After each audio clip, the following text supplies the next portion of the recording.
ન્યૂઝ9 ગુજરાતી સાથે હું છું પાયલ બામભણિયા। તો જોઈએ આજના સમાચારમાં। આર્મી તાલીમ પૂર્ણ કરી પરત આવતા સાળંગપડા મુકામે વસાણી કરણભાઈનું સન્માન કરાયું।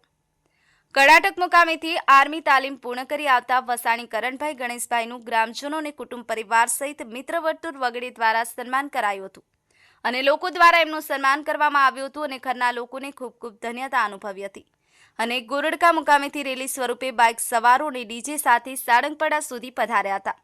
વસાણી કરણભાઈએ દરેક મંદિરોના દર્શન કરી અને પોતાના ઘરે પરત ફર્યા હતા। ત્યારે ગ્રામજનો મહેમાનો મિત્ર વર્તુળે સન્માન કરેલ હતું। સાથોસાથ ભોજન સમારંભ રાખવામાં આવેલ હતો।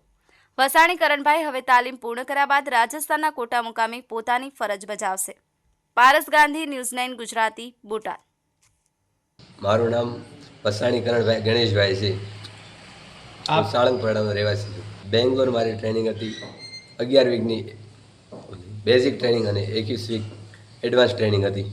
ના મારો ટ્રેડ એમટી હતો, એટલે કે ડ્રાઈવર તરીકે હું ફરજ બજાવતો હતો। ડ્રાઇવિંગની ટેસ્ટ, ડ્રાઇવિંગમાં મારું હતું ડ્રાઇવિંગ શીખવાનું ટ્રેનિંગ 7 મહિના બાદ 7 મહિનાની ટોટલ ટ્રેનિંગ હતી। ટ્રેનિંગ તો એકદમ સારી ગઈ અને ટ્રેનિંગ પછી ગામમાં તો ખૂબ જ માન મળે। હવે મારે રાજસ્થાન કોટા પોસ્ટિંગ આવ્યું છે, જ્યાં મારે જવાનું 20 તારીખે।